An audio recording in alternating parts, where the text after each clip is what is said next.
Haus am Deich, und da hört man eigentlich, worum es geht, nämlich um meine Idee vom Norden, muss ich sagen, also was das für mich bedeutet.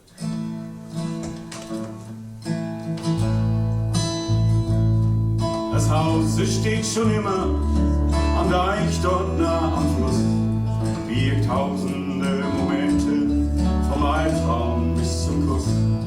Ich fühle jede Traurigkeit und spüre noch tiefes Glück. Der Wind verweht den Augenblick, schau ich dorthin zurück. Die Bilder und Gedanken von damals werden wach.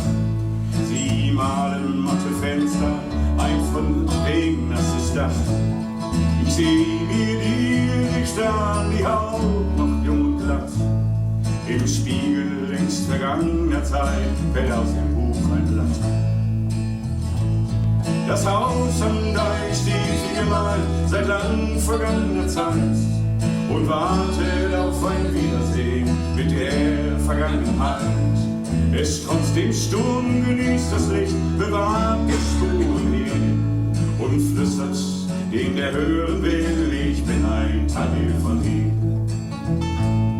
Das Haus hat offene Türen, wer kommt, will nicht mehr gehen, der aus dem Brunnen hier getrunken, der wird es sehen, was war ist und was immer galt und was der Seele liegt und was unter den Scherben niemals Gold im Schatten liegt. Das Haus am Deich steht wie gemalt seit lang vergangener Zeit und wartet auf ein Wiedersehen mit der Vergangenheit. Es trotz dem Sturm genießt das Licht, bewahrt die Spuren hier und flüstert, den der hören will, ich bin ein Teil von dem.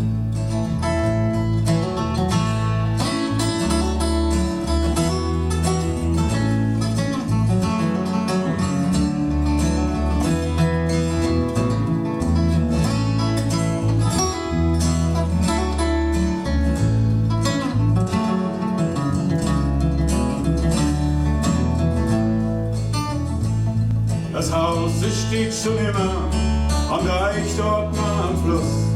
Hier tausende Momente, vom Albtraum bis zum Kuss. Ich fühle jede Traurigkeit und spüre noch tiefes Glück. Der Wind verweht den Augenblick, schau ich dorthin zurück.